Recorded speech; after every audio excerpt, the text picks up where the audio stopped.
My name is Elena Reyes. For the past 5 years, I'd been grinding away as a senior project manager at Vanguard Tech a mid-sized software firm in Silicon Valley that prided itself on innovative disruption, but really just churned out mediocre apps for corporate clients. The pay was decent, the hours brutal, and the office politics a minefield of backstabbing egos. My boss, Marcus Hale, was the epitome of a corporate drone: slick hair, empty smiles, and a knack for claiming credit for everyone else's work. HR was run by Karen Whitaker, a no-nonsense enforcer who enforced rules like they were holy writ, never bothering to look beyond the surface. It all started with a rumor. Someone in accounting noticed I'd been logging into the company network at odd hours, sometimes from locations that didn't match my home IP. Whispers spread. Elena's got a side gig. In a company where loyalty meant 60-hour weeks without overtime, moonlighting was the ultimate sin. The employee handbook was crystal clear: no secondary employment without approval, under penalty of immediate termination. They called it conflict of interest, but really, it was about control. I kept my head down, focused on delivering projects on time, but the net was closing in. One Tuesday morning, I was summoned to HR. Karen sat across from me in her sterile office, flanked by Marcus, who avoided my eyes like I was contagious. "Elena," she began, her voice clipped, "we've received reports that you're working 2 jobs. Your remote logins suggest divided loyalties. This violates policy 4.7. I tried to explain, but she cut me off. "We don't need details. The evidence is clear. You're terminated effective immediately. Security will escort you out." I felt the blood drain from my face. Fired? Just like that? No investigation. No chance to clarify. As the guard handed me a cardboard box for my belongings, I bit back the urge to laugh. They hadn't checked which 2 jobs I actually had. Oh, the irony. My day job at Vanguard was the visible one, the grind that paid the bills. But my second job? That was the shadow, the one I'd kept hidden for good reason. I wasn't moonlighting as a barista or Uber driver. No, I was the anonymous founder and CEO of ShadowNet Security, a boutique cybersecurity firm that specialized in penetration testing and ethical hacking for Fortune 500 companies. ShadowNet wasn't just a side hustle, it was a thriving enterprise, pulling in 7 figures annually, all under a pseudonym to avoid exactly this kind of conflict. How did it start? Flashback to college. I majored in computer science, but the real education came from late-night coding sessions, breaking into systems for fun, then learning to fix them. After graduation, I joined Vanguard to gain experience, but the bureaucracy stifled me. So, I launched ShadowNet on the sly, using a VPN and aliases to keep it separate. Word spread in underground forums, and soon I had clients begging for my services. The twist? Vanguard was one of them. Unbeknownst to most employees, our company had outsourced its cybersecurity audits to ShadowNet 2 years ago. Marcus had signed the contract himself, praising the anonymous genius behind it. Little did he know that genius was me sitting in the cubicle next to his office. As I drove home that day, humiliation burned in my chest, but so did a spark of vengeance. They fired me without a second thought, assuming my second job was some trivial distraction. Fine. I'd show them the cost of their oversight. First things first, I needed to assess the damage. Vanguard's latest project, a massive cloud platform for a banking conglomerate, relied heavily on ShadowNet's security protocols. Without our ongoing support, vulnerabilities would creep in like weeds. But I wasn't about to sabotage anything. That would be illegal, and I played clean. No, revenge would be surgical, professional, and utterly devastating. That night, I logged into ShadowNet's admin portal from my home setup. As CEO, I had full access to client contracts. Vanguard's deal was up for renewal in 3 months, but there was a clause for early termination if material changes in client circumstances occurred. Being fired counted as a material change, right? I drafted an email from my pseudonym account. "Dear Mr. Hale, due to recent internal shifts at your organization, ShadowNet must regrettably terminate our services effective in 30 days. We recommend seeking alternative providers to avoid disruptions." I hit send, then poured myself a glass of wine. The next morning, chaos would ensue. But that was just the opening salvo. I knew Vanguard skeletons better than anyone. During my audits, I'd uncovered sloppy practices, unpatched servers, weak encryption, even hints of data breaches swept under the rug. As an insider, I'd fix them quietly. Now, as an outsider, I could expose them. Anonymously, of course. The fallout began sooner than expected. By noon the next day, my phone buzzed with texts from former colleagues. Elena, what happened? Office is in panic mode. Apparently, Marcus had received the termination notice and flipped out in a staff meeting. Who the hell is ShadowNet pulling out? They're our lifeline, he reportedly screamed. Karen was scrambling, demanding IT trace the vendor's identity, but ShadowNet's layers of anonymity were ironclad. Offshore registrations, encrypted communications. They'd never link it to me. I spent the afternoon plotting Phase 2. With my newfound free time, I reached out to contacts in the industry.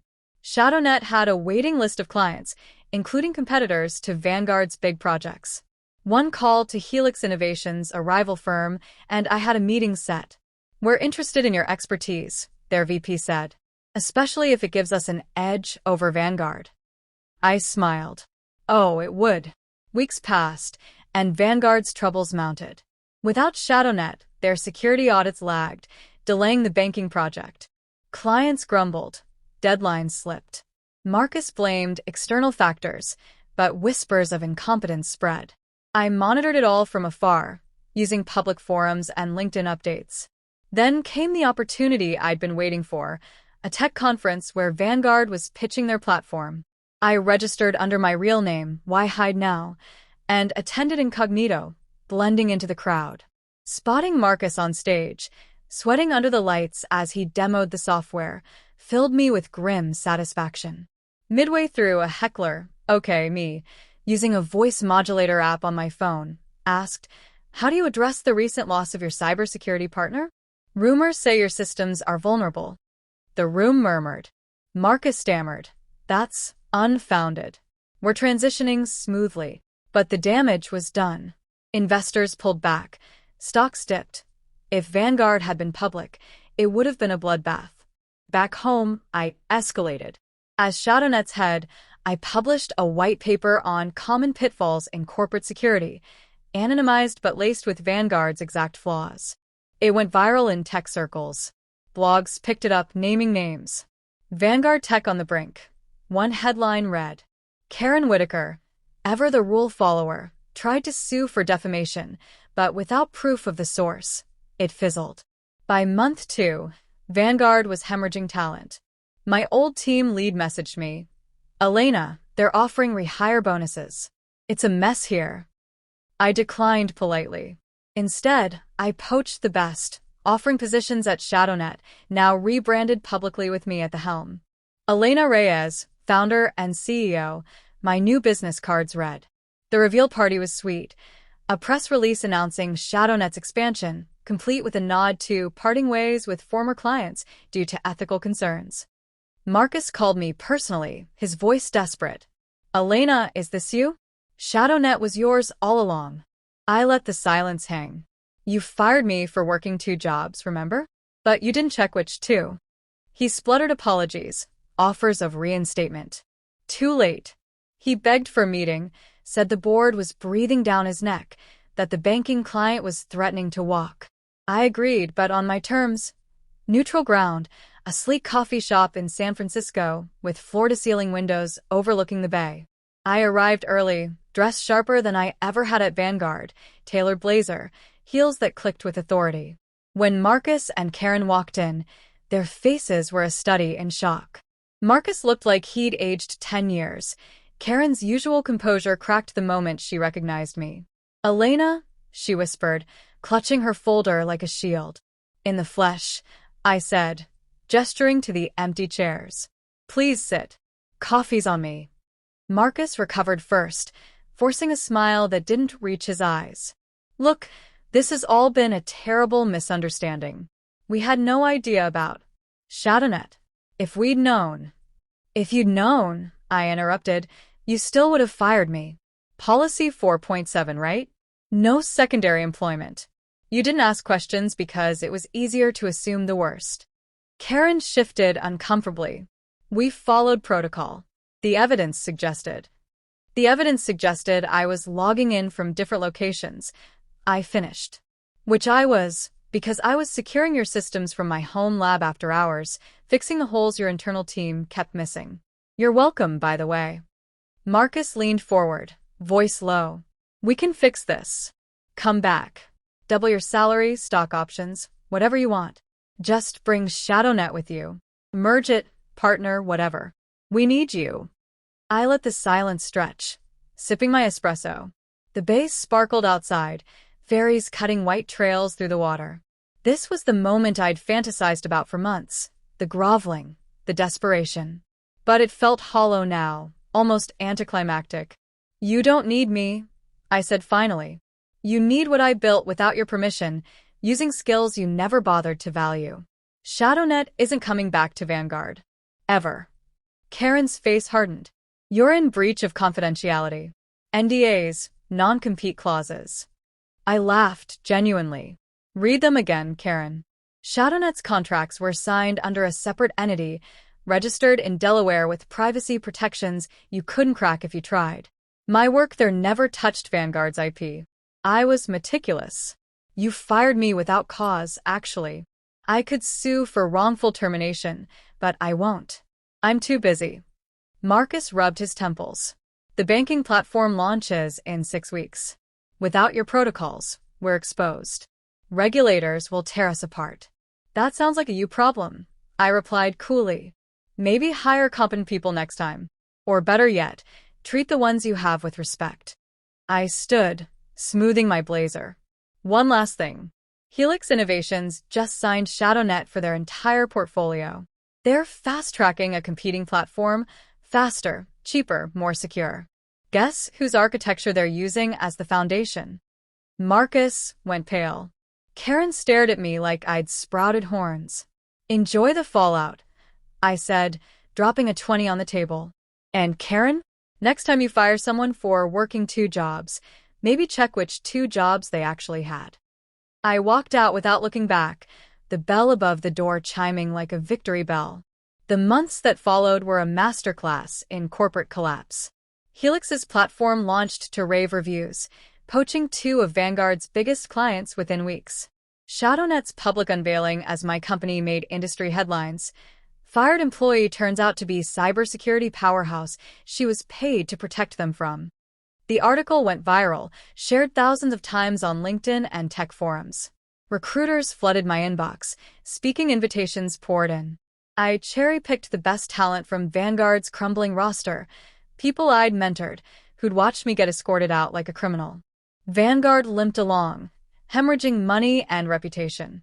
The banking project missed deadline after deadline, finally collapsing under regulatory scrutiny when a minor breach, nothing catastrophic, but enough, made the news. Marcus was quietly let go. Karen took early retirement. The company was acquired for pennies on the dollar by a larger firm that gutted the staff and rebranded everything. I, meanwhile, expanded ShadowNet into a full-suite cybersecurity consultancy. We moved into sleek new offices in Soma, with a team of 30 and growing. My face graced the cover of Wired, the hacker who hacked her way to the top. Interviewers always asked the same question. Did I feel vindicated? Vindication implies I needed their validation. I didn't. What I felt was freedom, the kind that comes from building something unbreakable on my own terms. The sweetest part wasn't watching Vanguard fall. It was knowing I'd risen so far above it that their betrayal became the best thing that ever happened to me. Sometimes, late at night in my corner office overlooking the city lights, I'd think back to that cardboard box, the security guard hovering as I packed my things. I'd smile, pour myself a drink, and toast silently to the woman who walked out that day. She didn't need revenge. She just needed them out of her way.